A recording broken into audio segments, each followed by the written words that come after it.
गुरुजी शुक्राना गुरुजी संगत जी गुरुजी का अनंतम अनंतम शुक्राना लख लख बार शुक्राना हर चीज़ दा शुक्राना हर सांस दा शुक्राना। संगत जी गुरुजी कहते हैं जब तक हम तुम्हारे साथ हैं हमारा हाथ तुम्हारे सर पे है, तुम्हें कहीं भटकने की जरूरत नहीं, किसी तंत्र मंत्र में भटकने की जरूरत नहीं है।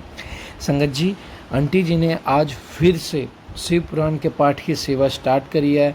आज आंटी जी का पहला दिन है पाठ का। संगत जी आंटी जी को गुरुजी की लगातार सेवा मिल रही है। ये सेवा मिलना संगत जी सौभाग्य नहीं है, ये आंटी जी की आस्था विश्वास है। और जो अच्छी किस्मत है जो आंटी जी ने विश्वास करके गुरुजी पे अपनी खुद बनवाई है। संगत जी हम संगत भी अपनी किस्मत अच्छी बनवा सकते हैं और गुरुजी के जरिए सेवा पा सकते हैं, लेकिन हमें क्या करना होगा, हमें गुरुजी पे पूरा विश्वास बनाए रखना होगा कि हाँ गुरुजी हमें एक दिन ऐसी लाइफ जरूर ब्लेस करेंगे जिसकी हमें कल्पना थी।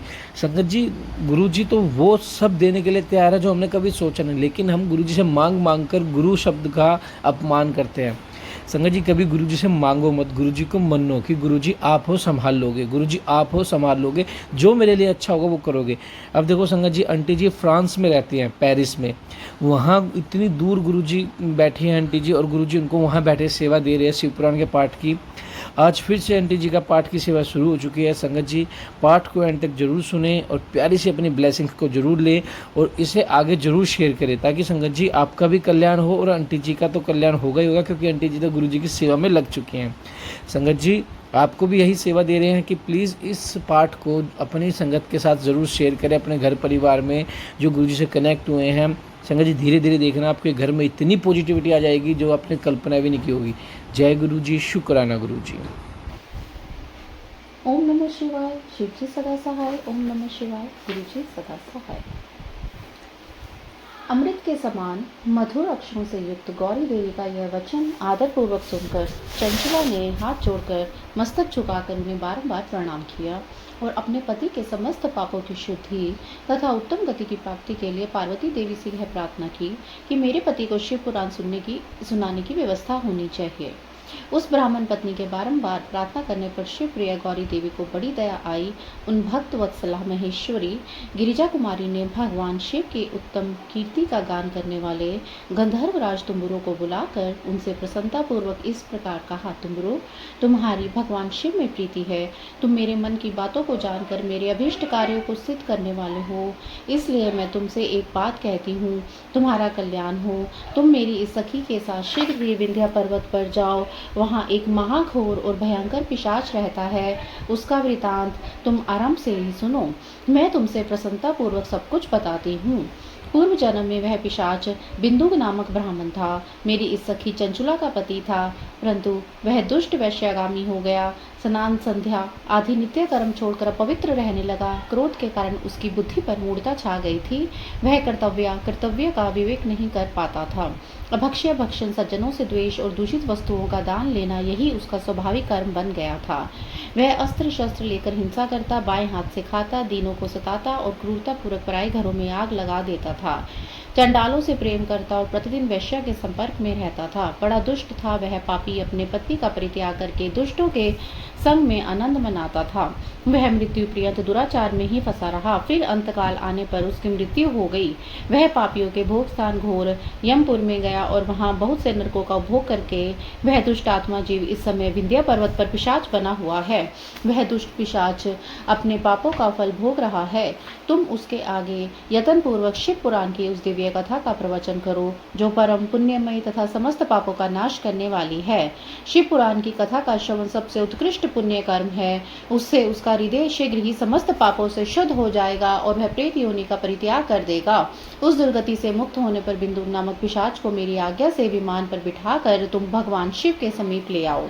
सूत जी कहते हैं, शौनक महेश्वरी उमा के इस प्रकार आदेश देने पर गंधर्वराज तुम्बुरु मन ही मन बड़े प्रसन्न हुए। उन्होंने अपने भाग्य की सराहना की। तत्पश्चात उस पिशाच की सती साध्वी पत्नी चंचुला के साथ विमान पर बैठकर नारद के प्रिय मित्र तुम्बुरु वेग पूर्वक विंध्याचल पर्वत पर गए जहाँ वह पिशाच रहता था। वहां उन्होंने उस पिशाच को देखा। उसका शरीर विशाल था, थोड़ी बहुत बड़ी थी। वह कभी हंसता, कभी रोता और कभी उछलता था। उसकी आकृति बड़ी विकराल थी। भगवान शिव की उत्तम कीर्ति का गान करने वाले महाबली तुम्बुरु ने उस अत्यंत भयंकर पिशाच को पाशों द्वारा बांध दिया। तदंतर तुम्बुरु ने शिव पुराण की कथा बांचने का निश्चय करके महोत्सव युक्त स्थान और मंडप आदि की रचना की। इतने में संपूर्ण लोकों में बड़े वेग से प्रचार हो गया कि देवी पार्वती की आज्ञा से एक पिशाच का उद्धार करने के उद्देश्य से शिव पुराण की उत्तम कथा सुनाने के लिए तुमरू विंध्या पर्वत पर गए हैं। फिर तो उस कथा को सुनाने के लोभ से बहुत से देवर्षि भी शीघ्र वहां आ पहुंचे। आदर पूर्वक शिव पुराण सुनाने के लिए आए हुए लोगों का उस पर्वत पर बड़ा अद्भुत और कल्याणकारी समाज जुट गया।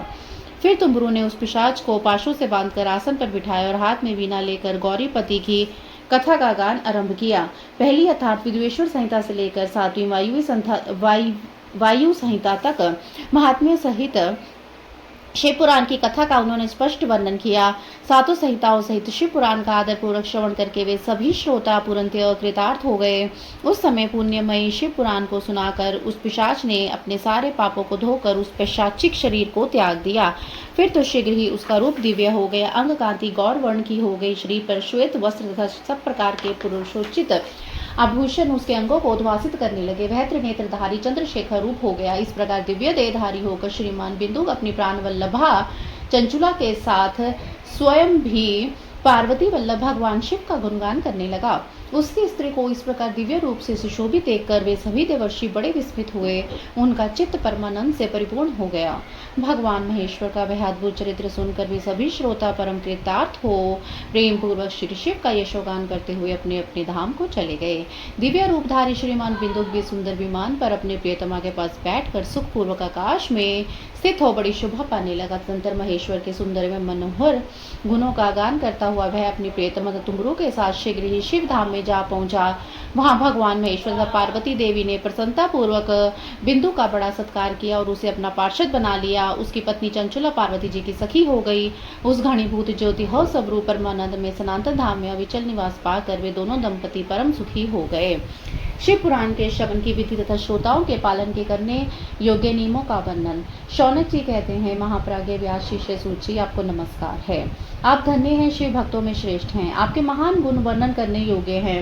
अब आप कल्याण में शिव पुराण के श्रवण की विधि बतलाइए जिससे सभी श्रोताओं को संपूर्ण उत्तम फल की प्राप्ति हो सके। सूची कहते हैं, सूची ने कहा, मुने शौनक, अब मैं तुम्हें संपूर्ण फल की प्राप्ति के लिए शिव पुराण की श्रवण की विधि बता रहा हूँ। पहले किसी ज्योतिषी को बुलाकर दान मान से संतुष्ट करके अपने सहयोगी लोगों के साथ बैठकर बिना किसी विघ्न बाधा की कथा की समाप्ति होने के उद्देश्य से शुद्ध मुहूर्त का अनुसंधान कराएं और प्रयत्न पूर्वक देश देश में स्थान स्थान पर यह संदेश भेजे कि हमारे यहाँ शिव पुराण की कथा होने वाली है।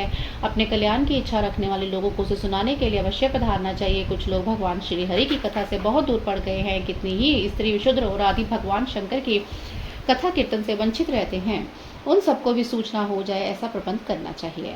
देश देश में जो भगवान शिव के भक्त हों तथा शिव कथा के कीर्तन और श्रवण के लिए उत्सुक हों, उन सबको आदरपूर्वक बुलवाना चाहिए और आए हुए लोगों का सब प्रकार से आदर सत्कार करना चाहिए। शिव मंदिर में, तीर्थ में, वन प्रांत में अथवा घर में शिव पुराण की कथा सुनने के लिए उत्तम स्थान का निर्माण करना चाहिए।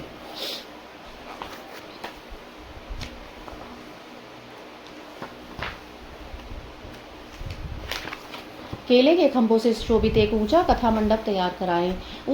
उसे सब और फल पुष्प आदि से तथा सुंदर चिंदोवे से अलंकृत करें और चारों ओर ध्वजा पताका लगाकर तरह तरह के सम्मानों से सजाकर सुंदर शोभा संपन्न बना दे। भगवान शिव के प्रति सब प्रकार से उत्तम भक्ति करनी चाहिए। वही सभी तरह से आनंद का विधान करने वाली है। परमात्मा भगवान शंकर के लिए दिव्य आसन का निर्माण करना चाहिए तथा कथावाचक के लिए भी कैसा दिव्य आसन बनाना चाहिए जो उनके लिए सुखद हो सके। मुनि नियम पूर्वक कथा सुनने वाले श्रोताओं के लिए भी था योग्य सुंदर स्थानों की व्यवस्था करनी चाहिए। अन्य लोगों के लिए साधारण स्थान ही रखने चाहिए जिसके मुख से निकली हुई वाणी देहधारियों के लिए कामधेनु के समान अभिष्ट फल देने वाली होती है। उस पुराण वेता विद्वान वक्ता के प्रति तुच्छ बुद्धि कभी नहीं करनी चाहिए। संसार में जन्म तथा गुणों के कारण बहुत से गुरु होते हैं, परंतु उन सब में पुराणों का ज्ञाता विद्वान ही परम गुरु माना गया है। पुराण वेता पवित्र, दक्ष, शांत, ईर्ष्या पर विजय पाने वाला, साधु और दयालु होना चाहिए। ऐसा प्रवचन कुशल विद्वान इस पुण्यमयी कथा को कहें। सूर्योदय से आरंभ करके 3:30 पहर तक उत्तम बुद्धि वाले विद्वान पुरुष को शिव पुराण की कथा सम्यक रीति से बांचनी चाहिए। मध्याह्न काल में 2 घड़ी तक कथा बंद रखनी चाहिए जिससे कथा कीर्तन से अवकाश पाकर लोग मल मूत्र का त्याग कर सकें। कथा प्रारंभ के दिन से एक दिन पहले व्रत ग्रहण करने के लिए वक्ता को श्रवण करा लेना चाहिए। जिन दिनों कथा हो रही हो उन दिनों प्रतन पूर्वक प्रातःकाल का सारा नित्य कर्म संक्षेप से कर लेना चाहिए। वक्ता के पास उसकी सहायता के लिए दूसरा वैसा ही विद्वान स्थापित करना चाहिए, वह भी सब प्रकार के संशय को निवृत्त करने में समर्थ और लोगों को समझने में कुशल हो। कथा में आने वाले विघ्नों की निवृत्ति के लिए गणेश जी का पूजन करें। कथा के स्वामी भगवान शिव की तथा विशेषतः शिव पुराण की पुस्तक की भक्ति भाव से पूजा करें। तत्पश्चात उत्तम बुद्धि वाला श्रोता तन मन से शुद्ध एवं प्रसन्नचित हो आदर पूर्वक शिव पुराण की कथा सुने। जो वक्ता और श्रोता अनेक प्रकार के कर्मों में भटक रहे हों, काम आदि 6 विकारों से युक्त हो, स्त्री में आसक्ति रखते हों, पाखंड पूर्ण बातें करते हों, वे पुण्य के भागी नहीं होते।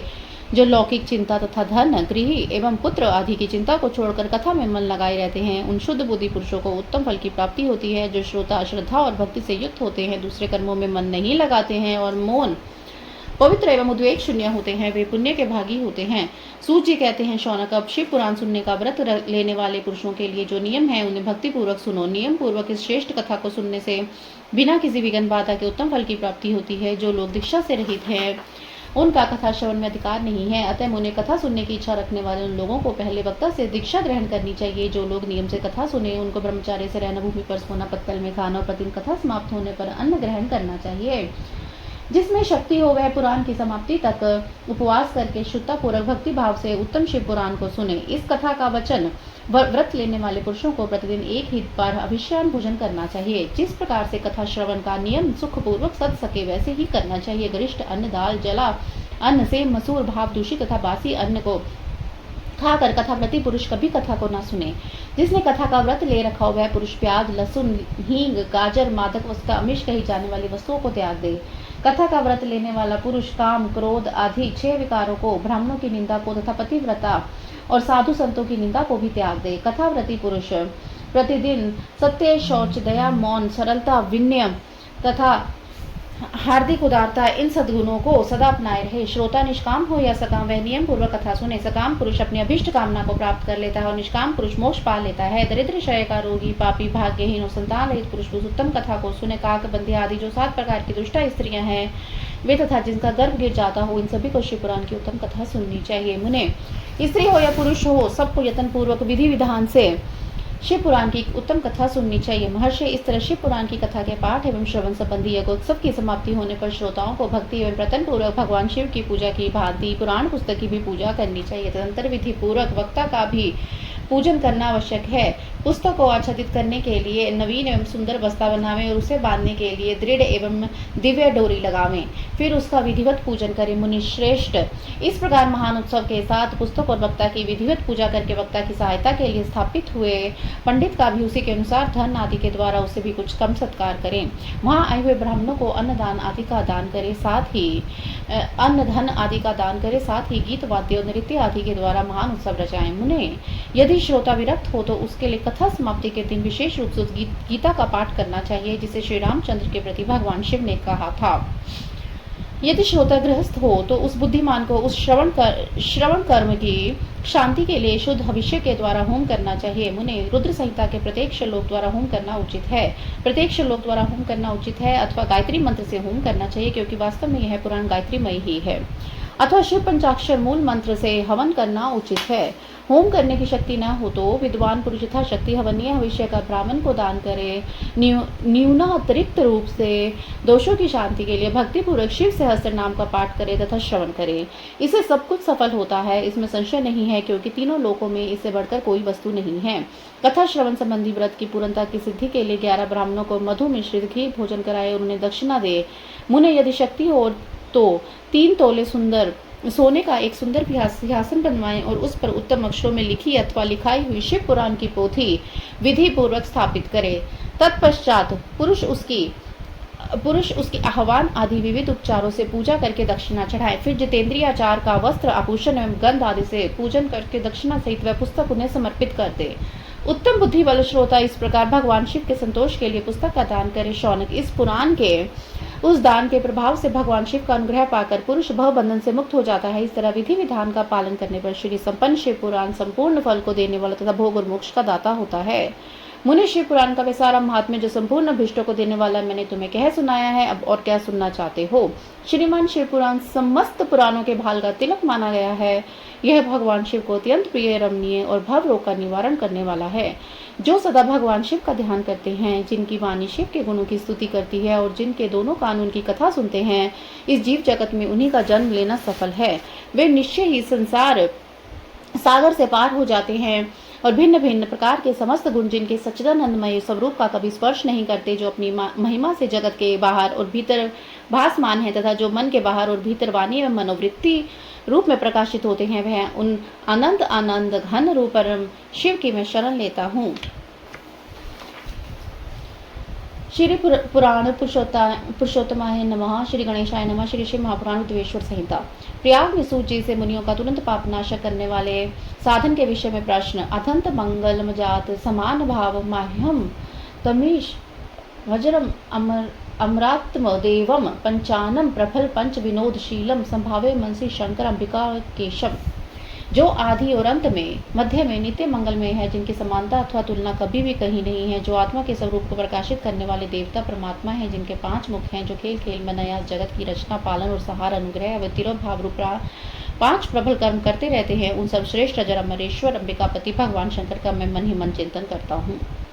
व्यास जी कहते हैं, जो धर्म का महान क्षेत्र है और जहाँ गंगा यमुना का संगम हुआ है, उस परम पुण्य में प्रयाग में जो ब्रह्मलोक का मार्ग है, सत्य व्रत में तत्पर रहने वाले महातेजस्वी महाभाग महात्मा मुनियों ने एक विशाल ज्ञान यज्ञ का आयोजन किया। उस ज्ञान यज्ञ का समाचार सुनकर पौराणिक शिरोमणि व्यास शिष्य महामुनि सूत जी वहां मुनियों का दर्शन करने के लिए आए। सूत जी को आते देखकर सभी मुनि परम हर्ष से खिल उठे और अत्यंत प्रसन्नचित से उन्होंने उनका विधिवत स्वागत सत्कार किया। तत्पश्चात उन प्रसन्न महात्माओं में उनकी विधिवत स्तुति करके विनयपूर्वक हाथ जोड़कर उनसे इस प्रकार का, सर्वज्ञ विद्वान रोमहर्षण जी, आपका भाग्य बड़ा भारी है। इससे आपने व्यास जी के मुख से अपनी प्रसन्नता के लिए संपूर्ण पुराण विद्या प्राप्त की है, इसलिए आप आश्चर्य स्वरूप कथाओं के भंडार है। ठीक उसी तरह जैसे रत्नाकर समुद्र बड़े बड़े सारभूत रत्नों का आधार है, तीनों लोगों में भूत वर्तमान भविष्य और जो कोई वस्तु है वह आपसे अज्ञात नहीं है।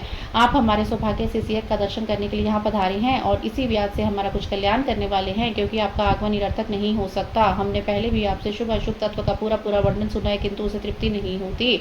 हमें उसे सुनने की बारंबार इच्छा होती है। उत्तम बुद्धि वाले सूची, इस समय हमें एक ही बात सुननी है। यदि आपका अनुग्रह हो तो गोपनीय होने पर भी आप उस विषय का वर्णन करें।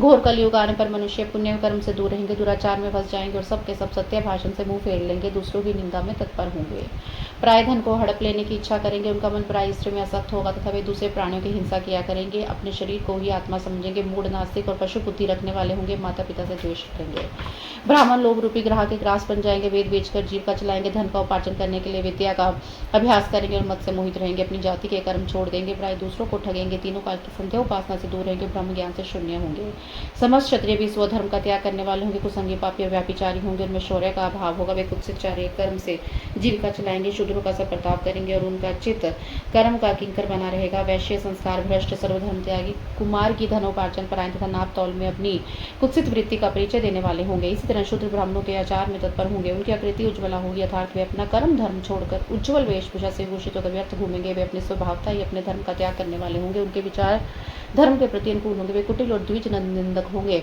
यदि धनी हुए तो वे कर्म में लग जाएंगे, विद्वान हुए तो वाद विवाद करने वाले होंगे, अपने को कुलीन मानकर चारों वर्णों के साथ वैवाहिक संबंध स्थापित करेंगे, समस्त वर्णों को अपने संपर्क से भ्रष्ट करेंगे, वे लोग अपनी अधिकार सीमा से बाहर जाकर द्विजोचित सत्कर्मों का अनुष्ठान करने वाले होंगे। कलयुग की स्त्री अपराय सदाचार से भ्रष्ट होगी, पति का अपमान करने वाले होंगे, सास ससुर से द्रोह करेंगे, किसी से भय नहीं मानेंगे, मलिन भोजन करेंगे, कुत्सित भाव में तत्पर होंगे, उनका शील स्वभाव बहुत बुरा होगा, वे अपने पति की सेवा से अधिक सदा ही विमुख रहेंगी। सूची इस तरह है, जिनकी बुद्धि भ्रष्ट हो गई है, जिन्होंने अपने धर्म का त्याग कर दिया, ऐसे लोगों को यही लोक और परलोक में उत्तम गति कैसे प्राप्त होगी, इसी चिंता से हमारा मन सदा व्याकुल रहता है। परोपकार के समान दूसरा कोई धर्म नहीं है, अतः जिस छोटे से उपाय से इन सभी पापों का तत्काल नाश हो जाए उसे इस कृपा पूर्वक बताइए, क्योंकि आप समस्त सिद्धांतों के ज्ञाता हैं। व्यास जी कहते हैं, उन भावित आत्मा मुनियों की यह बात सुनकर सूची मन ही मन भगवान शंकर का स्मरण करके उनसे इस प्रकार बोले। शिव पुराण का परिचय। सूची कहते हैं, साधु महात्माओं, आपने बहुत अच्छी बात पूछी है। आपको यह प्रश्न तीनों लोगों का हित करने वाला है। मैं गुरुदेव व्यास का स्मरण करके आप लोगों के स्नेहवश इस विषय का वर्णन करूंगा।